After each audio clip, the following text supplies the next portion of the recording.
The Pacific Gas and Electric Company, commonly known as PG&E, is an investor-owned utility that provides natural gas and electricity to most of the northern two-thirds of California, from Bakersfield almost to the Oregon border. It is the leading subsidiary of the PG&E Corporation. PG&E was founded in 1905 and is currently headquartered in the Pacific Gas and Electric Building in San Francisco. History = Early history = San Francisco gas. In the 1850s, manufactured gas was introduced in the United States as a means of lighting. Gasworks were built in the larger Eastern American cities, but there was no gas industry in the West, however. In San Francisco, street lighting was available only on Merchant Street, in the form of oil lamps. Three brothers Peter, James, and Michael Donahue became interested in gas manufacturing while running the foundry that later became Union Iron Works, the largest shipbuilding operation on the West Coast. Joseph G. Eastland, an engineer and clerk at the foundry, joined them in gathering as much information on gas making as they could find. In July 1852, James applied for and received from the Common Council of the City of San Francisco a franchise to erect a gasworks, lay pipes in the streets and install street lamps to light the city with brilliant gas.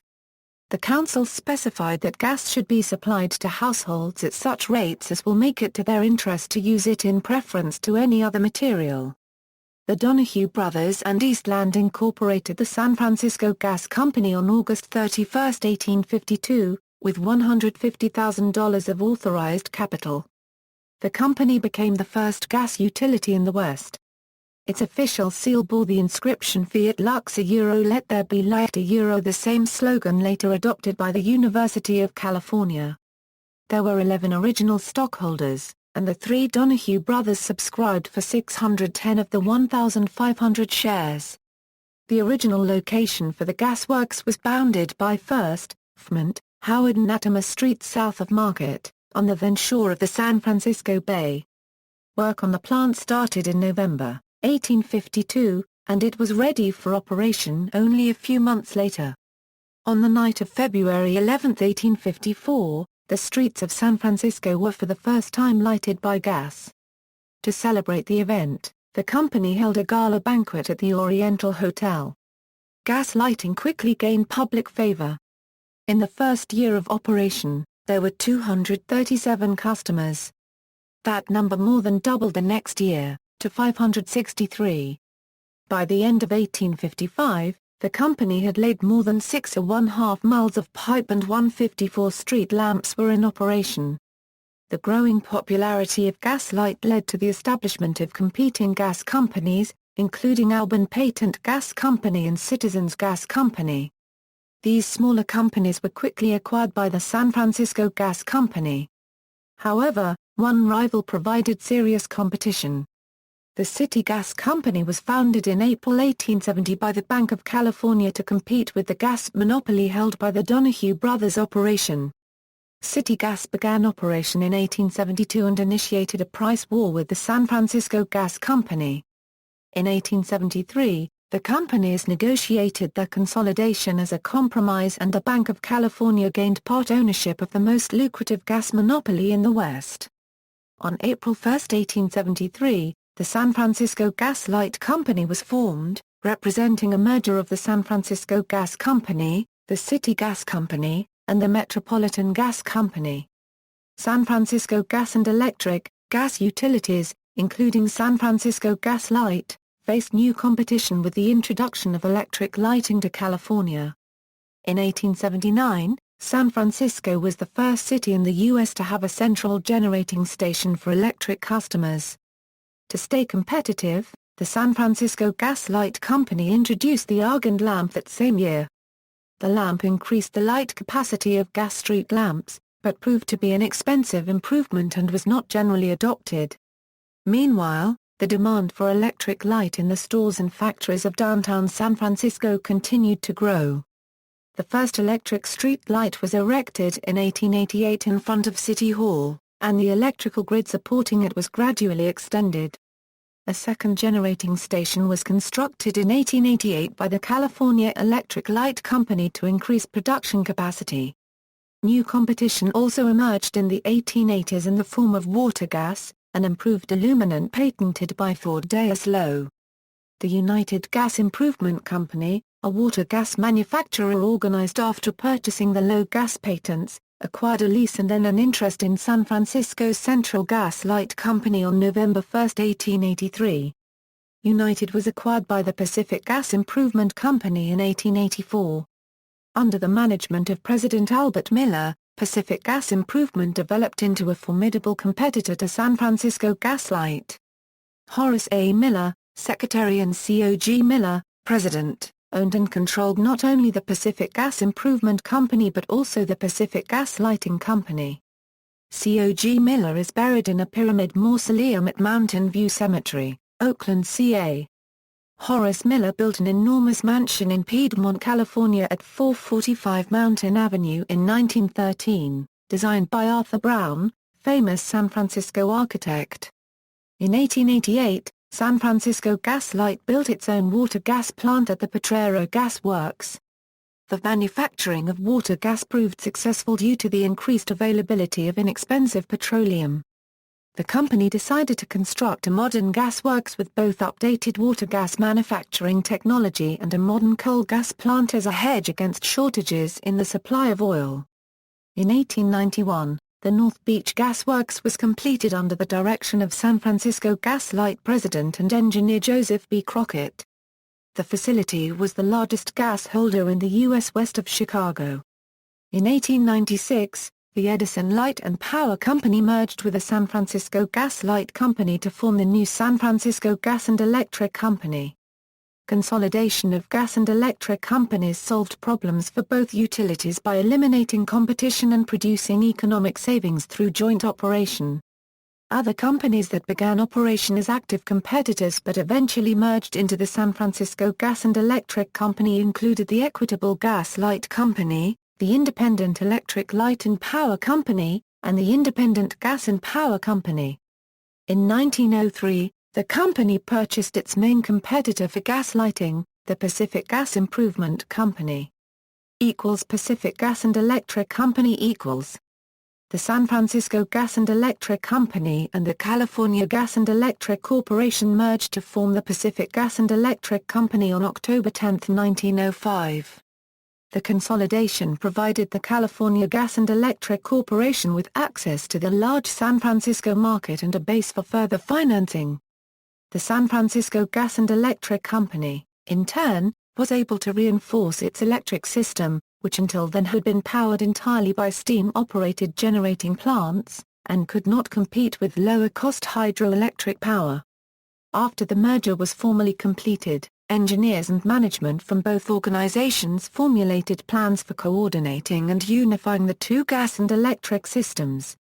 However, the two firms maintained separate corporate identities until 1911. PG&E began delivering natural gas to San Francisco and Northern California in 1930 through the longest pipeline in the world, connecting the Texas gas fields to Northern California with compressor stations that included cooling towers every 300 miles, at Topeka, Arizona, on the state line, and near the town of Hinckley, California. With the introduction of natural gas, the company began retiring its polluting gas manufacturing facilities, though it kept some plants on standby. The 1906 San Francisco earthquake, PG&E was significantly affected by the 1906 San Francisco earthquake. The company's assorted central offices were damaged by the quake and destroyed by the subsequent fire. Its San Francisco Gas and Electric Company subsidiary in particular suffered significant infrastructure loss, as its distribution systems miles of gas mains and electric wires were dissevered. Only 2 gas and 2 electric plants, all located far from the city, survived the destruction. These functioning facilities including the new 4 million-foot crude oil gas works at Potrero Point played critical roles in San Francisco's rebuilding efforts. Many of PG&E's utility competitors ceased operation following the Great Earthquake.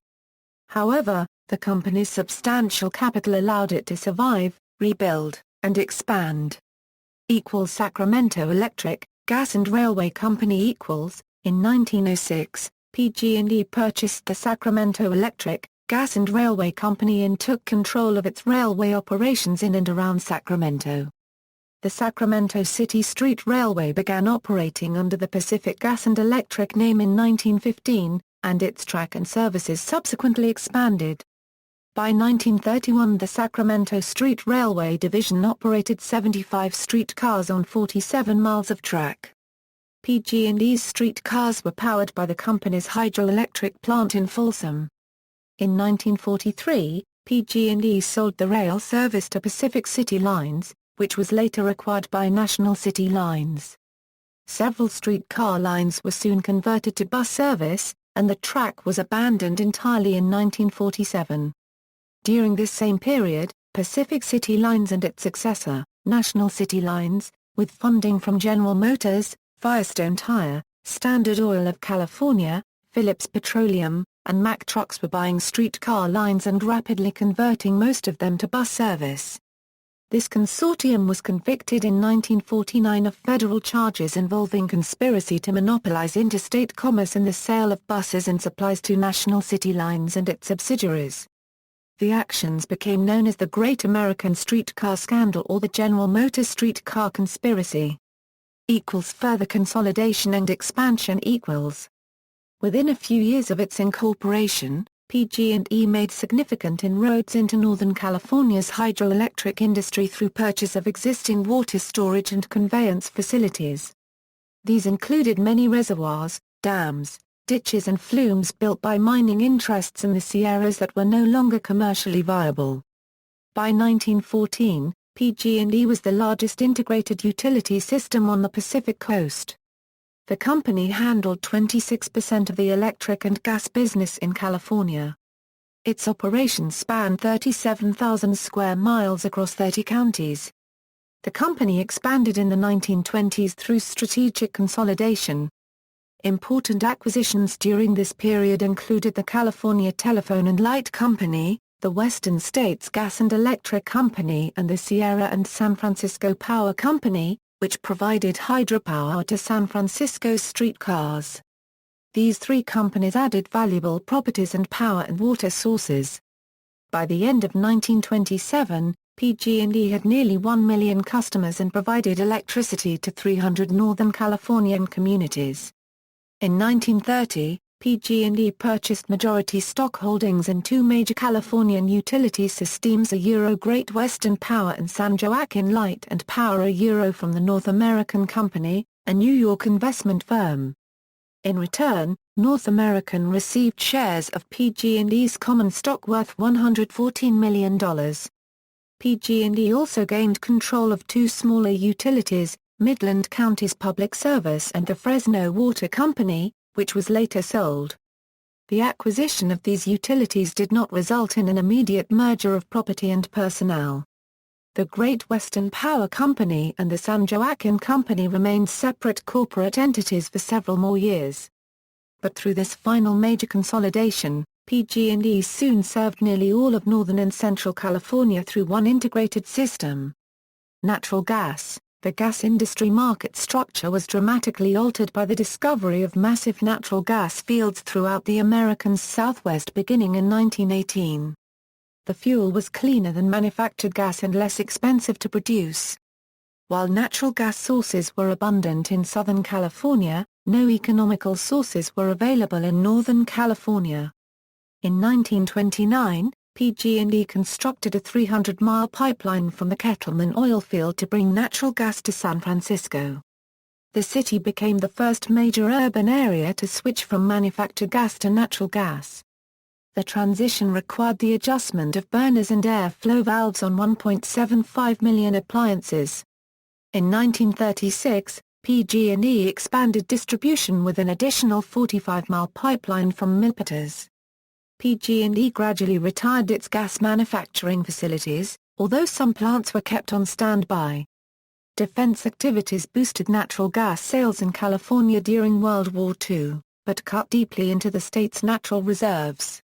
In 1947, PG&E entered into a contract with the Southern California Gas Company and the Southern Counties Gas Company to purchase natural gas through a new 1,000-mile pipeline running from Texas and New Mexico to Los Angeles. Another agreement was reached with the El Paso Natural Gas Company of Texas for gas delivery to the California-Arizona border.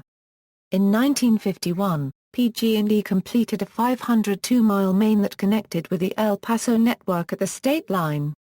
During this period of expansion, PG&E was involved in legal proceedings with the Securities and Exchange Commission regarding the company's status as a subsidiary of the North American Company. As outlined by the Public Utility Holding Company Act of 1935, a utility subsidiary was defined as a utility company with more than 10% of their stock held by a public utility holding company. Though 17% of PG&E stock was held by the North American Company at this time, PG&E filed with the SEC to be exempted from subsidiary status on the grounds that 17% ownership did not give the North American Company control and because the North American Company occupied only 2 board member spots. The North American Company backed PG&E's request by stating that they were involved in business operations in a limited capacity. The request remained unresolved until 1945 when the North American Company sold off stocks that brought its ownership to below 10%. The SEC then ruled that PG&E was not a subsidiary of the North American Company. In 1948, the North American Company sold its remaining stock in PG&E. Nuclear plants and gas pipelines. In 1957, the company brought Valestos Nuclear Center, the first privately owned and operated nuclear reactor in the United States, online in Pleasanton, California. The reactor initially produced 5,000 kilowatts of power, enough to power a town of 12,000. In addition to nuclear power, PG&E continued to develop natural gas supplies as well. In 1959, the company began working to obtain approval for the import of a large quantity of natural gas from Alberta, Canada to California, via a pipeline constructed by West Coast Transmission Company and the Alberta and Southern Gas Company on the Canadian side, and by Pacific Gas Transmission Company, a subsidiary of PG&E, on the U.S. side. Construction of the pipeline lasted 14 months. Testing began in 1961, and the completed 1,400-mile pipeline was dedicated in early 1962. PG&E began construction on another nuclear facility, the Diablo Canyon Power Plant, in 1968. Originally slated to come online in 1979, the plant's opening was delayed for several years due to environmental protests and concerns over the safety of the plant. Unregistered trademark S construction. Testing of the plant began in 1984, and energy production was brought up to full power in 1985. During the construction of the Diablo Canyon plant, PG&E continued its efforts to bring natural gas supplies from the north to their service area in California. In 1972, the company began exploring possibilities for a 3,000-mile pipeline from Alaska, which would travel through the Mackenzie River Valley and on to join with a previously constructed pipeline originating in Alberta. In 1977, the Mackenzie Valley Pipeline project received approval from the U.S. Federal Power Commission and support from the Carter administration. The pipeline still required approval from Canada, however. Plans for the pipeline were placed on hold in 1977 by a Canadian judge. Justice Thomas A. Berger of British Columbia shelved the project for at least 10 years, citing concerns from First Nations groups, whose land the pipeline would have traversed, as well as potential environmental impacts. Postwar Era. As of December 1992, PG&E operated 173 electric generating units and 85 generating stations, 18,450 miles of transmission lines and 101,400 miles of distribution system. In 1997, PG&E reorganized as a holding company, PG&E Corporation. It consisted of 2 subsidiaries: PG&E, the regulated utility, and a non-regulated energy business. In the later 1990s, under electricity market deregulation, this utility sold off most of its natural gas power plants. the utility retained all of its hydroelectric plants, the Diablo Canyon Power Plant and a few natural gas plants, but the large natural gas plants it sold made up a large portion of its generating capacity. This had the effect of requiring the utility to buy power from the energy generators at fluctuating prices, while being forced to sell the power to consumers at a fixed cost. However, the market for electricity was dominated by the Enron Corporation, which, with help from other corporations, artificially pushed prices for electricity ever higher. This led to the California electricity crisis that began in 2000 on Path 15, a transmission corridor PG&E built. With a critical power shortage, rolling blackouts began on January 17, 2001. Bankruptcy. The cause of PG&E's bankruptcy is explained in greater detail in the Wikipedia article, California Electricity Crisis.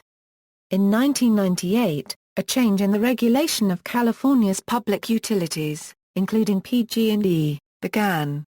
The California Public Utility Commission set the rates that PG&E could charge customers and required them to provide as much power as the customers wanted at rates set by the CPUC. In the summer of 2001, a drought in the Northwest states and in California reduced the amount of hydroelectric power available. Usually PG&E could buy cheap hydroelectric power under long-term contracts with the Bonneville Dam, etc.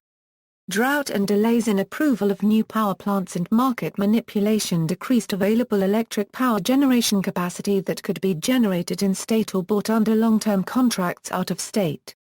Hot weather brought on higher usage, rolling blackouts, etc.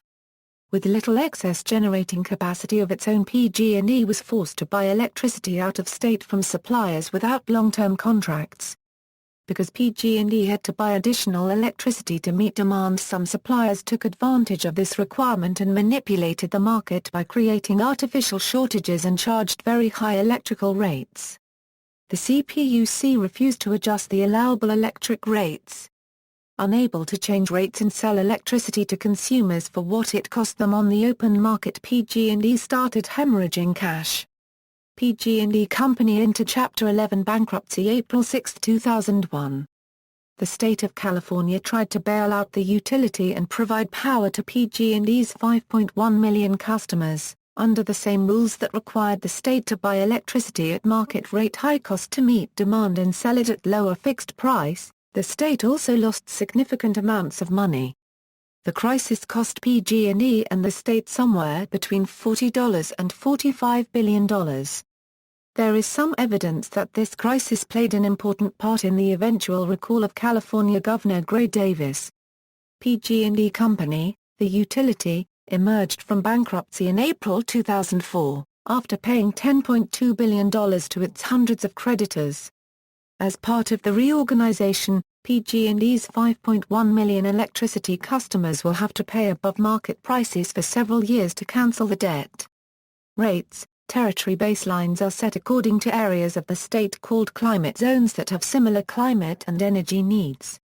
The California Public Utility Commission must establish a reasonable minimum amount of electricity needed by people for each region, which is called baseline, and is adjusted according to season and type of heating used. Electrical charges depend on tier baseline and usage above the baseline, S.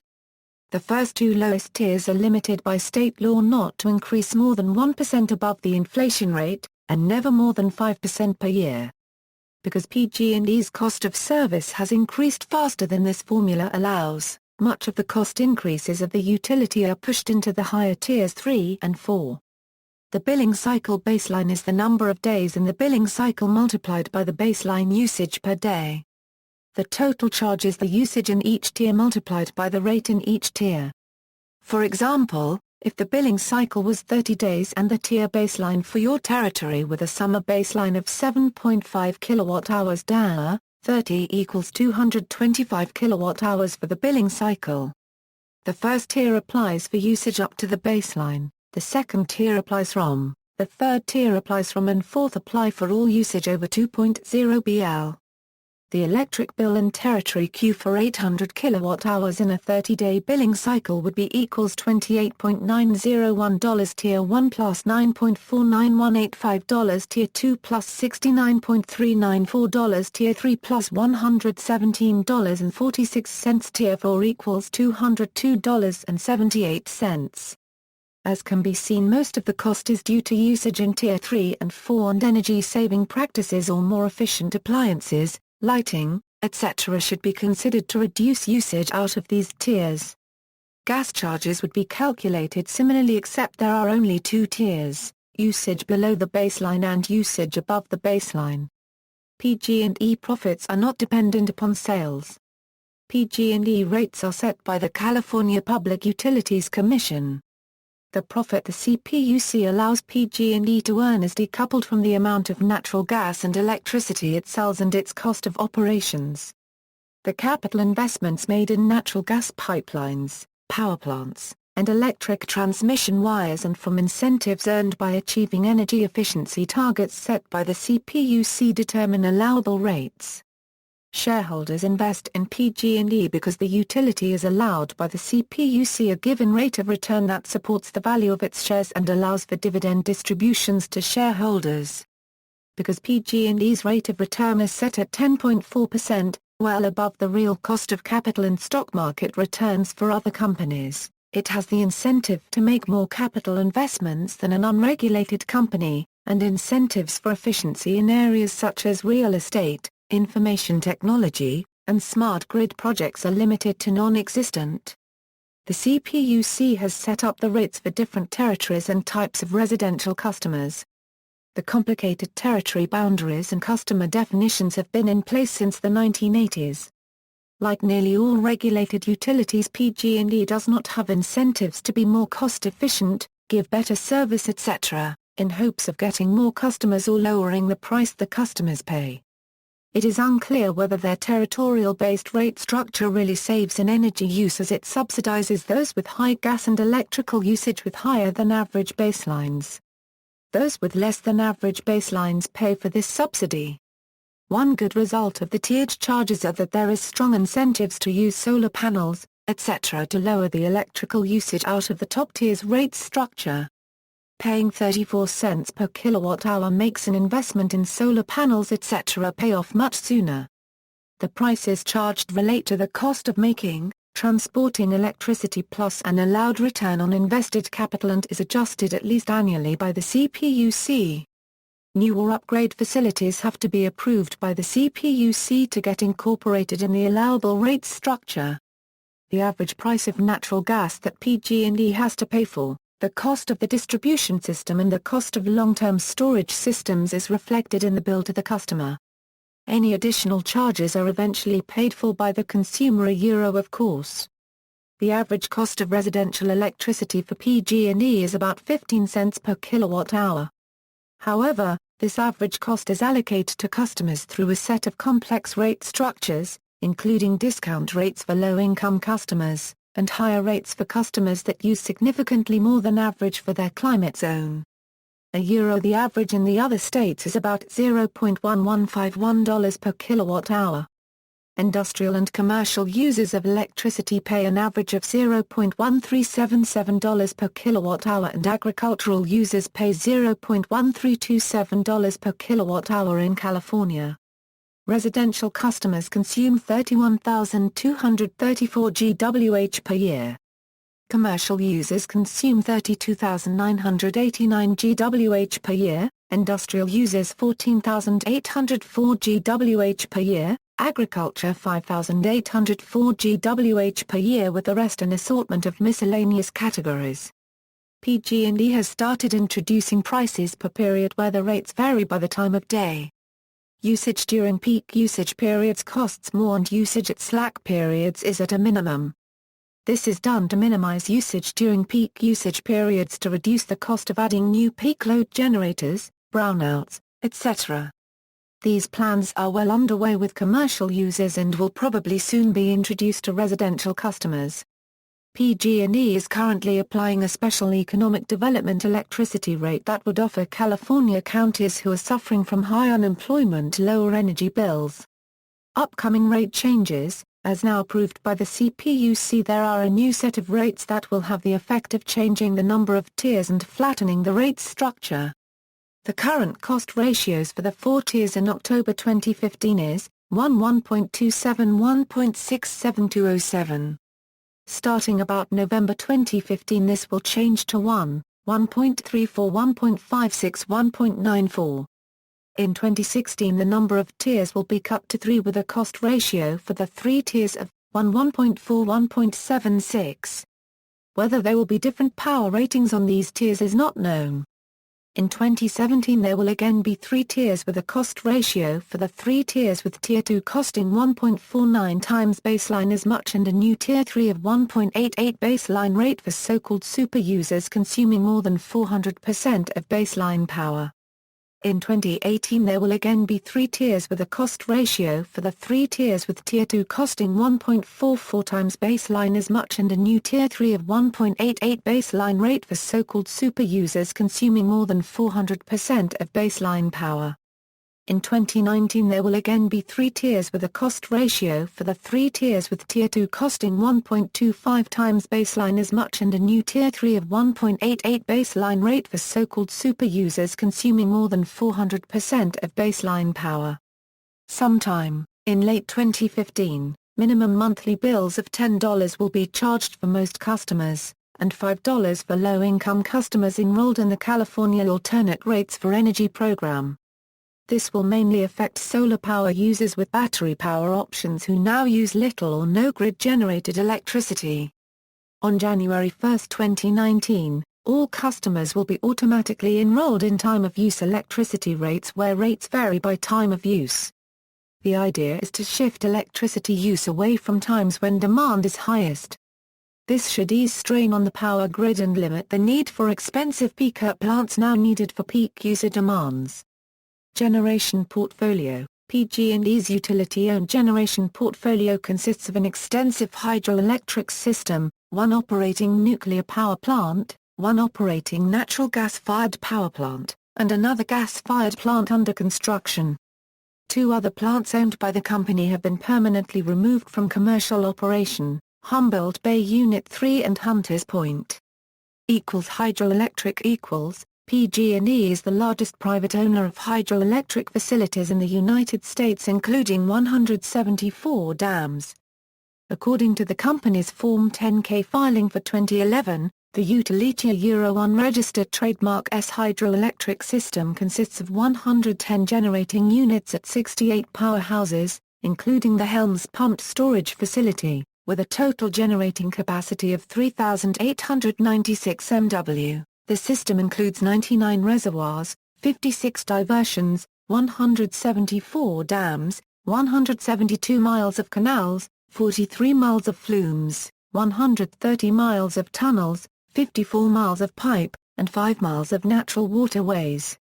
The single largest component is the Helms Pumped Storage Plant, located at 37°02 euro squared 13.78 euro cubed N 118°57 euro squared 53.63 euro cubed W near Sawmill Flat in Fresno County, California.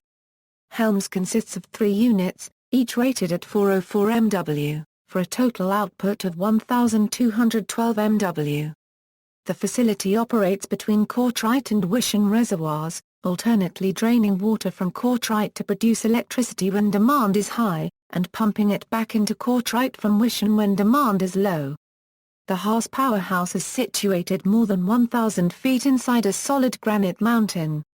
Nuclear. The Diablo Canyon Power Plant, located in Avila Beach, California, is the only operating nuclear asset owned by PG&E. The maximum output of this power plant is 2,240 MWe, provided by 2 equally sized units. As designed and licensed, it could be expanded to 4 units, at least doubling its generating capacity. Over a 2-week period in 1981, 1,900 activists were arrested at Diablo Canyon Power Plant. It was the largest arrest in the history of the U.S. anti-nuclear movement. The company operated the Humboldt Bay Power Plant, Unit 3 in Eureka, California. It is the oldest commercial nuclear plant in California and its maximum output was 65 MWe. The plant operated for 13 years, until 1976 when it was shut down for seismic retrofitting. New regulations enacted after the 3 Mile Island accident, however, rendered the plant unprofitable and it was never restarted. Unit 3 is currently in decommissioning phase and scheduled to be fully dismantled in 2015. The spent nuclear fuel is currently stored at the Independent Spent Fuel Storage Installation on the plant site because of the United States Department of Energy's failure to find a suitable alternative to storing or disposing of the spent fuel. Pacific Gas and Electric plan to build the first commercially viable nuclear power plant in the United States at Bodega Bay, a fishing village 50 miles north of San Francisco. The proposal was controversial and conflict with local citizens began in 1958. In 1963, there was a large demonstration at the site of the proposed Bodega Bay nuclear power plant. The conflict ended in 1964, with the forced abandonment of plans for the power plant. Fossil fuels built in 1956, there are 2 conventional fossil fuel units at Humboldt Bay Power Plant that produce 105 MWe of combined output. These units, along with 2 15 MWe mobile emergency power plants, will be retired in the summer of 2010. The Humboldt Bay Generating Station, built on the same site, is set to take the older power plant's place in the summer of 2010. It will be producing 163 MWe using natural gas for fuel and fuel oil for backup on WAC currency RTSILA currency diesel engines. It will employ technology to produce 80% fewer ozone precursors and 30% less CO2 than the previous facility. The new design will also reduce water use by eliminating the need for once-through cooling. As part of a settlement with Mirant Services LLC for alleged market manipulations during the 2001 California energy crisis, PG&E took ownership of a partially constructed natural gas unit in Antioch, California. The 530 MW unit, known as the Gateway Generating Station, was completed by PG&E and placed into operation in 2009. On May 15, 2006, after a long and bitter political battle, PG&E shut down its 48-year-old Hunters Point power plant in San Francisco. At the time of closure, the maximum output of the plant was 170 MW.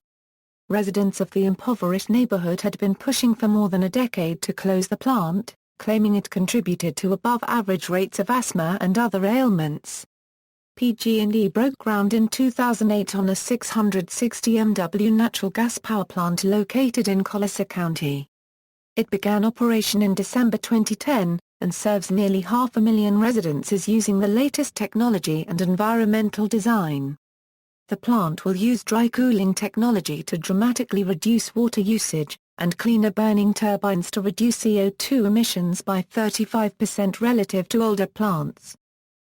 Solar On April 1, 2008, PG&E announced contracts to buy 3 new solar power plants in the Mojave Desert. With an output of 500 MW and options for another 400 MW, the 3 installations will initially generate enough electricity to power more than 375,000 residences. In April 2009, PG&E's Next 100 blog reported that PG&E was asking the California Public Utilities Commission to approve a project to deliver 200 megawatts of power to California from space.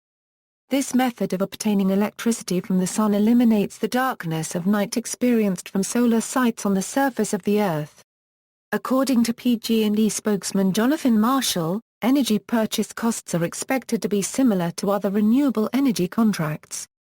PG&E and the environment. Beginning in the mid-1970s, regulatory and political developments began to push utilities in California away from a traditional business model.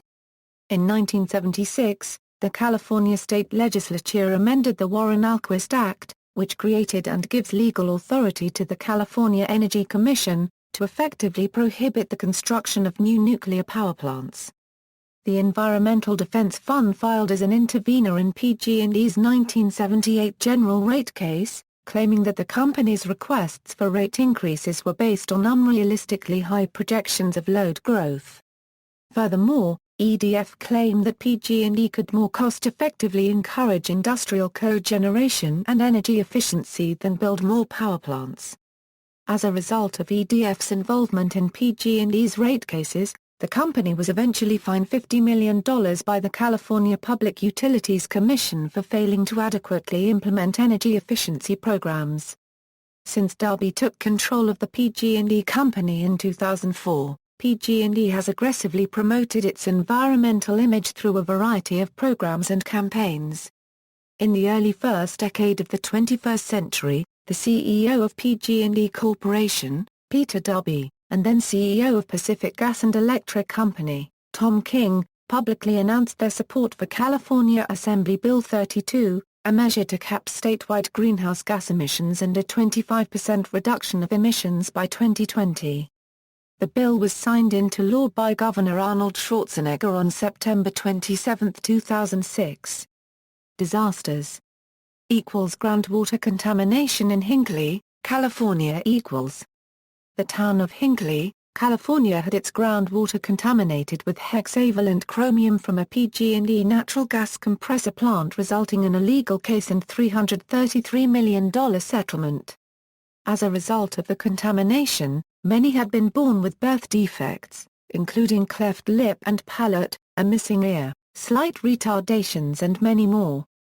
The legal case was portrayed in Erin Brockovich, a drama film released in 2000. However, a study released in 2010 by the California Cancer Registry showed that cancer rates in Hinckley remained unremarkable from 1988 to 2008. An epidemiologist involved in the study said that the 196 cases of cancer reported during the most recent survey of 1996 through 2008 were less than what he would expect based on demographics and the regional rate of cancer. San Bruno, California explosion. On the evening of September 9, 2010, a suburb of San Francisco, San Bruno, California, was damaged when a 30-inch PG&E gas pipeline burst, killing 8 people, injuring dozens and leaving 6 people missing.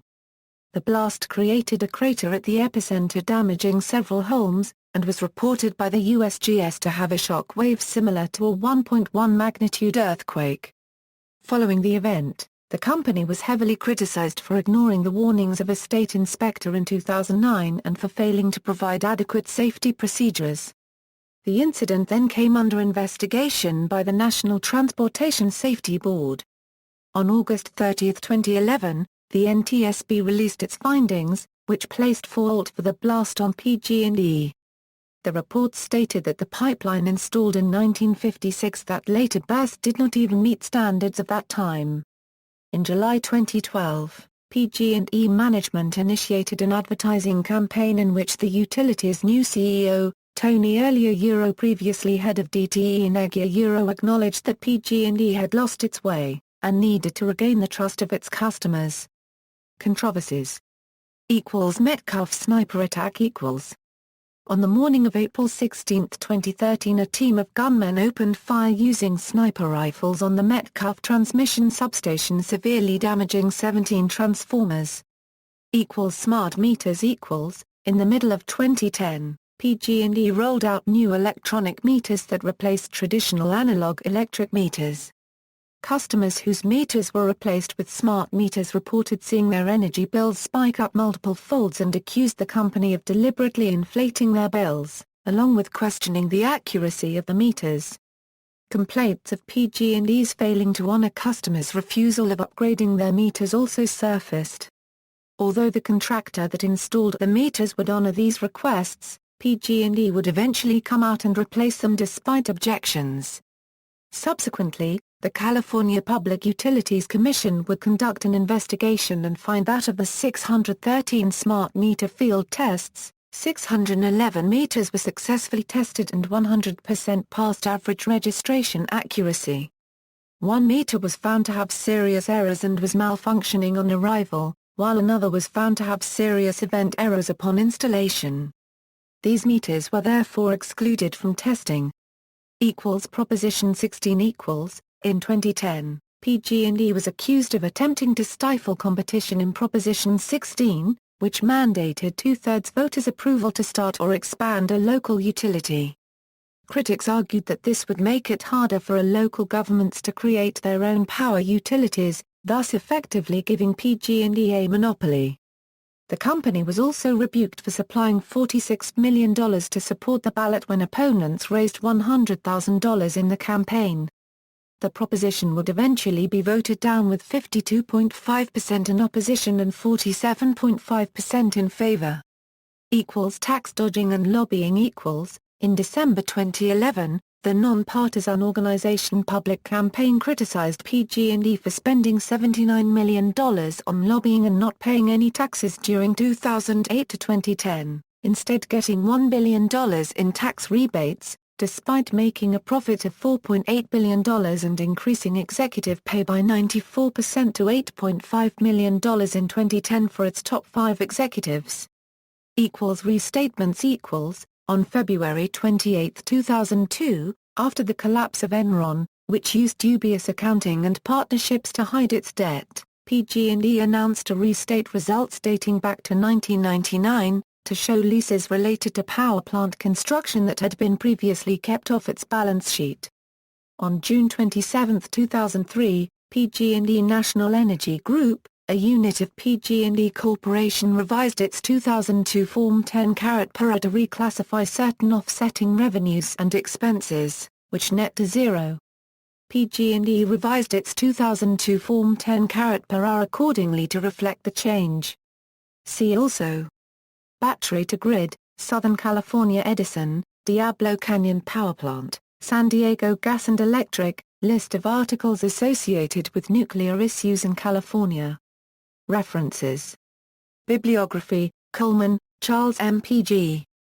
and E. of California, The Centennial Story of Pacific Gas and Electric Company, 1852–1952. McGraw-Hill Book Company Incorporated. OCLC 3920159. Further reading: Coleman, Charles M., PG&E of California. The Centennial Story of the Pacific Gas and Electric Company, 1852–1952, Rowe, David. Dynamos and Virgins. The History of Gas Lighting in San Francisco. Pacific Gas and Electric Magazine Volume 1, No. August 3, 1909, PG&E, A Report on the Company's Environmental Policies and Practices, Council on Economic Priorities, NY, April 1994. External links: Official website, PG&E Corporation, PG&E Clean Air Transportation Program, Next 100, A Dialogue on the Next Century of Energy, PG&E, We Can Do This, PG&E History Timeline, PG&E Currents.